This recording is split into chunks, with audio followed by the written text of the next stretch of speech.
So a patron sent me a link to this video, my thoughts on Shari's book, The House of My Mother by Bonnie Hoellein. Bonnie is Ruby Franke's sister. Shari is Ruby Franke's daughter. Her book, The House of My Mother, is about Ruby Franke. If you don't know who Ruby Franke is, she is now a convicted child abuser. She was a popular family vlogger. 8 Passengers, I believe, was the name of their channel. And even before the incident that ultimately got her arrested and ultimately convicted, people were concerned about her parenting and about her videos. Just one example, I don't want to get into, all of the abuse and whatnot. It's really not what I want to talk about, but just the thing that sticks with me, she would not make lunches for her kindergartner. The kindergartner was expected to make, I believe, her own lunch every day for school. And when she inevitably forgot, because she's 5, 6 years old, she didn't have lunch for school that day. I feel like that's all you need to know about that woman. That is just, I have a kindergartner and I cannot imagine them not having lunch even for one day. I mean, if I packed them lunch and they came home and they had finished everything and they were like, "Mom, I was still so hungry," I would probably cry. I would feel so bad. At first in the video, Bonnie is very in agreement with Shari, and she talks about Ruby being a bad mother, how awful she feels for the children, her nephews and nieces. I just felt so bad for her as I was reading the book, but I also was so incredibly proud of her. But for those who don't know, Shari is not just against 8 Passengers. She's not just against the obviously abusive family vlogging. She is against all family vlogging. Which brings me to kind of an elephant in the room. At the end of Shari's book, she does say that she believes there should be no family vlogging. She has publicly voiced that there is no such thing as a moral or ethical family vlogger. Well, Bonnie, if you didn't know, is a family vlogger. That's what her channel is. So, unsurprisingly, Bonnie does not agree, right? She thinks Ruby was bad. Yeah, sure. But she's different. And the family vlogging she does with her 4 children is fine. I feel like I have to talk about this because I've been fairly outspoken about family vlogging for years now. It was years ago I did that video, why I think family vlogging is inherently bad and why you don't see any of my children on this channel and literally never will. So anyway, let's check it out. If I came from the way family vlogging was done in Shari's position and from her perspective, I agree with her 100%. There is not one thing about the way 8 Passengers did family vlogging that was moral or ethical. So I think Shari is completely valid in her perspective. So unsurprisingly, Bonnie is going to distance herself as much as possible from Ruby, and she does that at the beginning of the video as well before she starts talking about family vlogging, talks about how different Ruby always was from herself and their other siblings. I don't think Ruby has ever been a good mom. I don't think she's ever had it in her to really be selfless. I don't think that's part of Ruby's DNA. But yeah, you really have 2 options when something like this comes out. Not only a book about family vlogging, but a book written by your niece about family vlogging and how it's bad, actually. You can agree and then stop family vlogging, end your career, or you can try to separate out the good and bad family vlogging. So that's clearly what she's doing here. Without getting into any of the actual arguments Shari has made against family vlogging, which I find not super surprising. She does briefly talk about consent, but her response is absolutely insane. We'll get to that in a minute. It would be much harder for Bonnie to defend her channel if she actually engaged with Shari and others' arguments against family vlogging. The only thing she can really do is try to present her channel as wholesome and the complete opposite of Ruby Franke, Daddy05. And I kind of find that whole thing a little bit aggravating that, well, with her experience, of course, if I had that experience, like, it's kind of writing her off a little bit, right? Making it more of an emotional thing because Shari had this experience and this abuse and everything that she actually went through. Well, of course she's against all family vlogging. Hello? There are plenty of us who did not experience abuse at the hands of our parents, did not experience any family vlogging because it was not a thing when I was growing up, and we are still against all family vlogging. But again, anyone who is a family vlogger cannot actually honestly engage with these arguments without coming across as, of course you don't want to stop doing this because it's how you make money and it's a pretty damn easy job. I'm coming from a complete opposite perspective. My kids have a voice. Their feelings matter. They have a say in what they want. They are paid not with vacations, not with clothes or other things like that. They are employees, they get W-2s, and they have a retirement that is growing in the stock market as we speak. And when they turn 18, my name will not be on their accounts. To give her credit, that is great that she is not paying these kids in toys and vacations and stuff, because that is something we have seen. Kids of family vlogging parents have talked about their parents saying, well, if we don't keep doing this, we're going to lose all this cool stuff we have. Come on, smile for the camera. But I definitely take issue with part about her kids having a voice. Their feelings matter. Sure, their feelings can matter, and family vlogging can still be inherently exploitative. We're talking about children. Most children want to make their parents and even their other siblings happy. It is completely possible one, if not more, of her 4 kids doesn't actually like the family vlogging, but doesn't want to speak up because they don't want to affect the whole family negatively. I think most people can think back on situations with their own family that were very much like that, right? They didn't want to speak out about something, abuse or something more minor, because they didn't want to affect the family vacation maybe, or the whole family dynamic if it was more serious, right? And that speaks to the core problem with family vlogging. It doesn't matter how open you are with your children, how much space you give them to express themselves. I have no doubt she is doing her best to make sure her kids do like this and want to continue to do this. That's just not good enough when you have put kids in a position where them saying no negatively affects the family. And even if you say, no, don't worry about it, it's fine. If you really be honest, if you don't want to do this, I won't be disappointed. That still doesn't mean kids are going to tell the truth. And it doesn't have to be a monetary thing. You know, she's taken out all the rewards, the vacations, toys, stuff like that. That's great.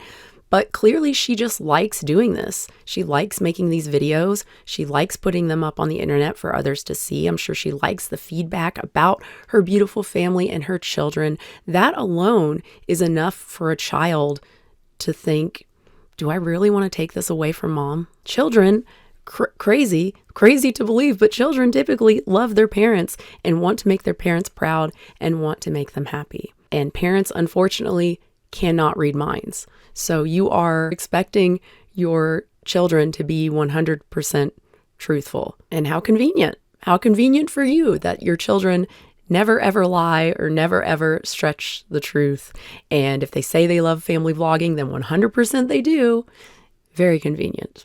Concept of us continuing to do family vlogging after Shari has made her stance about not believing in family vloggers is not one that we took lightly. It was not something that we brushed off of our shoulders. The first time she made that statement, we sat down as a family. Well, first Joel and I sat down together and we really thought, is what we're doing wrong? Is what we're doing okay? And we really had this conversation between the two of us. So that's great. They took what Shari said seriously and took some time to think about it. But just like our children can lie to us, we can also lie to ourselves. Again, the incentive for Bonnie and her husband to believe this channel, what they do, is good actually. It's pretty high. And again, not just monetary incentive, but I'm sure she likes doing this. So that's great. They sat down and talked about it, but I get the feeling they didn't take seriously the bias here, the overwhelming incentive for them to conclude, yeah, family vlogging's fine, actually. It's just Ruby Franke. That's the problem. It's just my sister who's the bad seed. And then we took it to our kids and we said, what would you guys think if we stopped showing you? You know, what if we kept filming and we just didn't show you? And it hurt their feelings. And they said, well, why would you do it without us? And it made them feel insignificant. It made them feel not a part of what we were doing. So this gets into the other big issue with family vlogging. Even if kids really do enjoy doing it, it sounds like, assuming what she's saying is true, that her children really do, or at least a couple of them do, right? She's saying her kids, maybe one kid said that and another kid agreed, but maybe one kid's keeping quiet because, again, they don't want to upset the whole thing. But let's say all of them really do enjoy doing that, and they would be hurt if the parents switched to only filming themselves and not the kids. Kids are kids, Their brains are not fully developed. They don't understand the consequences of their actions when it comes to something like family vlogging. They may say they understand, a lot of our kids are a little bit older, but that doesn't mean they truly understand the repercussions of having so much of themselves on the internet as a child. They really do not understand going to college and having people Googling you and finding out so much about you and finding out that you were part of a family vlogging channel and maybe asking you questions that you would really rather them not ask, knowing things about you that you would really rather them not know, basically strangers, people you've just met. They cannot understand going in for a job interview, being Googled by your potential boss. And again, them knowing all sorts of things about you that maybe you would rather them not know. They also can't understand that this is so new. We don't really know what else is going to happen with these kids as they grow up. We can't know all of the unintended consequences of this. To just paint this as, well, the kids say it's fine and they enjoy it, it's willfully ignorant, willfully blind, in my opinion. She's a mother. She's lived a life. She knows what it's like to be a child. I'm sure she can think back to a time when she thought all manner of things and that would last forever, right? How many of us were like, oh, I'll never have children. Of course I'll never have children. How many of us in our teens thought, this is what I want to do with my life? For sure, definitely, for sure. Even in our 20s, right? We think, oh, this is what I'm doing. I was a raw foodist in my early 20s. So yeah, whether you think family vlogging can be fine or not, to use that as a defense of family vlogging, that, well, my children say it's fine. Come on. You know better than that. And you can make the argument they don't have informed consent. Well, what is consent for a child?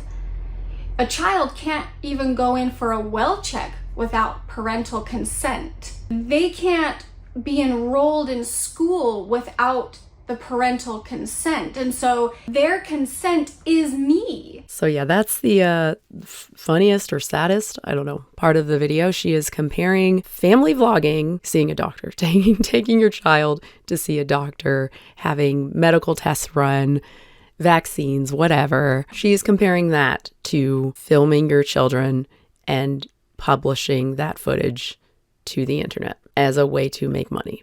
I think this makes it pretty clear that she's not taking this seriously. She's not actually thinking deeply about family vlogging and the potential issues, because that is such an insane argument that I think anyone else would go, what? Obviously, there's a huge difference between enrolling your child in school and publishing footage of them talking about a sleepover at another kid's house. Oh, that's so weird to me. When I take my kid to the doctor to get their flu shot, there's no incentive for me. There's no financial incentive other than, I guess, the flu shot reduces their chance of getting the flu. And maybe if they got the flu and they had a really bad bout, they'd have to be hospitalized, and maybe we would have to pay for that. So it'd be more expensive for us, right? That's the only financial incentive thing I could think of. Yeah, I am taking them to the doctor. I'm getting them their flu shot for them so they can be healthy. I'm taking them to their pediatrician so that he can check them out, talk about how they're doing, make sure everything's okay. She is family vlogging because she likes family vlogging. Maybe the kids do too, but at the end of the day, she wants to do this because she likes to do it. And what is the benefit for the children exactly? That they're having fun now? Okay. You know, if I just bought a bunch of fireworks and gave them to my kids to play with outside, yeah, they might have some fun in the short term before they blow their fingers off. As a parent, it's up to us to think about the potential long-term consequences of what our kids do in the short term. And I don't think she's doing that because she wants to family vlog.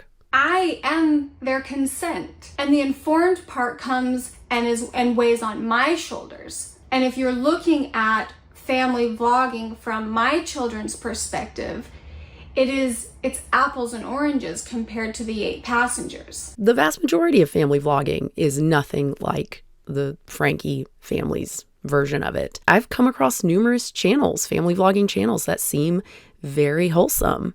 That's not the issue. Just because your channel is better than Ruby Franke's doesn't mean it's not inherently exploitative. You're making money off of your children. You are doing something completely new and putting your child's privacy at risk. I mean, a simple question, I think, to ask yourself if you do family vlog or have considered it, what would you think if you had been a child of family vlogging, grew up, and all of this information, all of these videos of you are just out there for anyone to see? Would you actually be happy about that? I think 99% of us would say, hell no. No, I would not want that. The vacations, the toys, whatever, would not be worth it. I think that what Shari is doing is right for her, but we are living 2 night and day different lives. And even after I finished reading Shari's book in the car, I just bawled for so many layered reasons. And I asked the kids, I said, you know, I just want to address this again with you. If there is ever a point that you don't want to do this, we're done. If there is ever a point that you don't want to talk about something, we are done. And it's a consensus as a family. We decide together whether we continue to do what we love doing or not. I hope that's true. I really do. It's not enough, you know, for me as someone who could family vlog, right? But also as a consumer. It's why I don't consume family vlogging unless I'm commenting on something for a video. I don't, you know, in my personal time, watch family vlogs, even though I love little babies. I love little children. Again, I've seen some videos and I've gone, oh my God, what a sweet family. And like, there's part of me, like, I want to watch more of their stuff. It's just too plausible, especially when you have 4 kids, that at least one of those kids maybe isn't as stoked about family vlogging as the rest of the kids are. And maybe they are just too afraid to speak up, not because they fear retribution or anything, but because, again, they don't want to upset the family dynamic. They don't want to make everyone else sad. They don't want to be the one who destroys everyone else's fun. It's a hard thing because my family truly wants one thing, and then there's Shari and her feelings, and I don't want to hurt either. I do believe that we can share a mutual respect for each other and have differences of opinions. As Shari and I both have made it clear, Ruby was who she was long before vlogging came. Of course, right? Let's look at the arguments and not the people. But she's not even looking at the arguments. She's making it seem like Shari's only argument is my mom was abusive and a family vlogger, therefore family vlogging is bad. That's not her position. There is no exception, Shari says. Making money off your kids with no oversight as to how much the kids are getting paid, there's no way to do that well for me. She worries about the privacy of the kids at the center of these channels and their ability to give informed consent. She doesn't think, as fans claim, that there are family vloggers who do it the right way. She talks about kids getting paid. 3 states, Illinois, Minnesota, and California, have laws protecting the rights of child influencers, guaranteeing that some percentage of their earnings will be put into a trust for when they turn 18. She says it should be higher, like 100%. But even if kid influencers were given all of the profits from content they're featured in, she still says, no, it's still not right. It wouldn't justify it for me, she says, because the consequences of it growing up with your whole life online, I don't think any amount of money would justify that. And again, Shari Franke is not the only person who is speaking out against family vlogging. Lots of people, lots of experts, psychologists have been talking about the potential downsides, the ethical dilemma here for years. Dr. Faith Gordon, professor of law at the Australian National University, ethically speaking, vlogging, especially in terms of third-party commentary of children resisting being recorded, where it gets posted anyway, does have huge implications for their well-being and their development in many ways. There are power relations between children and adults, whether in the context of schooling, the family home, or the medical field. Ultimately, children are in a less powerful position. But your home is a place where you would envisage having a level of privacy. However, when you're being filmed and recorded, and even family holidays are documented, that privacy isn't available, or it's in a very skewed form. So that's a big issue. Yeah, I mean, you are teaching kids to play up to the camera, right? Because the kids are smart. No, their brains are not fully developed, but they're smart and they can read the room, and they're going to learn pretty quickly a certain level of energy is going to be more entertaining, right? Oh God, that's just such a nightmare to me. You can't just enjoy Thanksgiving or Christmas. Now there's a camera in your face, not just a camera in your face, a camera that is going to record footage that potentially millions of people are going to see. Whether your kids say they like it or not, you don't think that puts at least some amount of pressure on them to perform? You don't think that takes away from their in the moment enjoyment of Christmas, Thanksgiving, whatever? Through her research with young adults who have spoken out against their lives being documented online, Gordon says these concerns hold an uncomfortable weight. The psychological and mental health implications have been highlighted by a number of young adults who were children at the time of the content being shared. That gives us unique insights from those with lived experience into the longer-term consequences and implications. I think we should be listening to the accounts of those young adults who were children when vlogging became a thing. Many of those young adults are very brave in speaking out, particularly about the psychological implications of having their lives documented online. Vlogging did not make Ruby a child abuser. Family vlogging did not make Ruby a criminal. Ruby did that. Ruby did that. There are corrupt doctors. That doesn't mean all doctors have to go away. There are corrupt cops and lawyers and CPS workers and CPAs and restaurant owners. That doesn't mean those careers need to be gone. But there are numerous benefits to those professions. They benefit society as a whole. How does family vlogging benefit society on the whole? A doctor-patient relationship is not inherently exploitative. A parent-child vlogging situation is inherently exploitative. The channel's success relies on her children. If you look at her videos, the vast majority include her children. Not just include them, but they are a focus of the video. They are clearly a major focus of the channel. It is essentially commodifying sentient beings. And we see in any industry where that happens, there is abuse. Abuse is inevitable. And abuse does not have to be, not providing nourishment for your child. It does not have to mean, taking away their beds, locking them up, tying them to things, whatever. It does not have to be obvious child abuse. It can be as simple as, the kids loved it while they were kids, and now they're really upset that you, the parent, did not protect them from the privacy issues they now have to deal with as an adult. That's the thing that kind of gets me.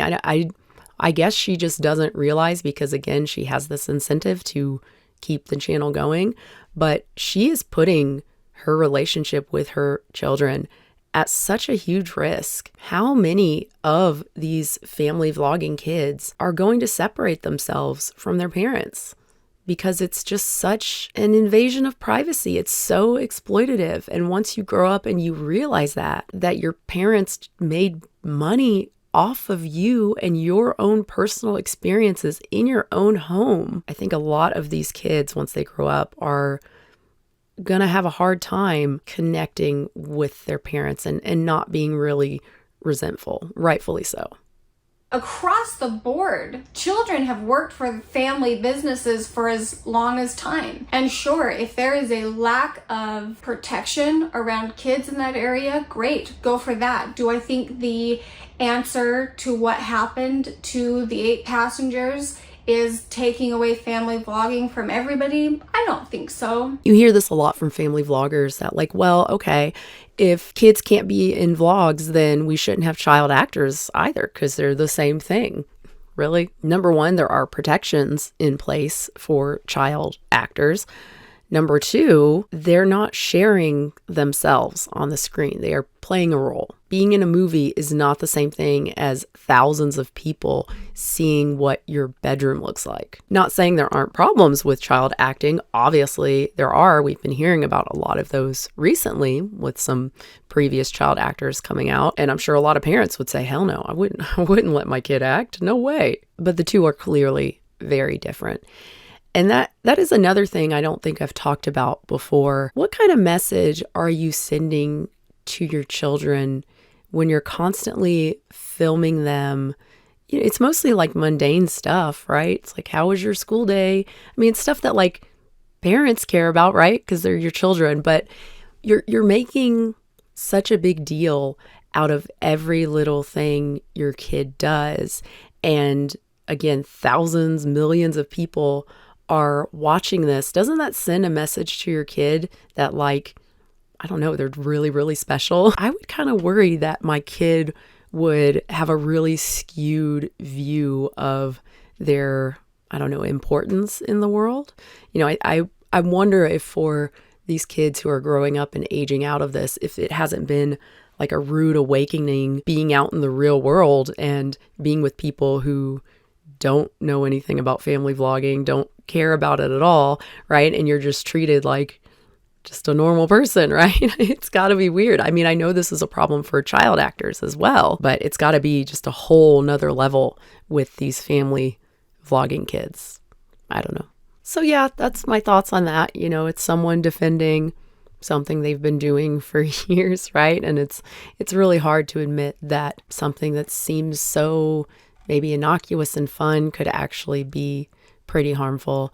And yeah, I really feel for all of these kids growing up in this and having to deal with the privacy realizations and, you know, maybe other things that happen to them. Again, maybe keeping their actual thoughts and feelings on the vlogging to themselves because they didn't want to upset their parents or their other siblings. I really, really feel for them. And, you know, I feel for the parents too, because I think most of these family vlogging parents are not bad people. They're not doing this with like, I'm going to make money off my kids, you know. They think what they're doing is fine and they're having fun doing it. I imagine some of these parents are going to be absolutely blindsided when their kids grow up and they go, what the F, guys? Like, what did you do? You really thought this was acceptable to film me from 2 years old to 18 and have all this content online? And there's nothing I can do about it now. I can't get rid of it. Once it's online, it's forever. It's just a bad situation all around. Anyway, that's it for me, guys. I hope you enjoyed it. I would love to know your thoughts on the video, on family vlogging in general, on Bonnie's video. Of course, do like and subscribe, all that great stuff that helps me out. And thank you so much to my supporters here on YouTube, my members on YouTube, and also my patrons at patreon.com/unnaturalvegan. I do post 2 exclusive videos a month for tier 2 members and patrons. I do a vlog and a controversial, something I want to talk about that might be potentially controversial, doesn't really have anything to do with veganism or family vlogging. Thanks again, guys. New video soon. I always felt extremely respected by my parents. If I had a concern, I brought it to my parents, and we were very much normal. I remember having screaming matches with my parents. I'd scream at them, they'd scream at me, and in the end, they tried hearing what I had to say. I tried hearing what they had to say. It just felt very normal. I forgot about that part. Yeah, that's a little bit concerning to me. Just because something is normal doesn't mean it's okay. And having screaming matches with your parents, screaming at them, and they scream back at you, it's not okay. Any child psychologist or just any psychologist will tell you, no, do not scream at your children. The fact she considers that normal, she's using normal seemingly in a it's okay sort of way. Hopefully she is not continuing that trend and having screaming matches with her children.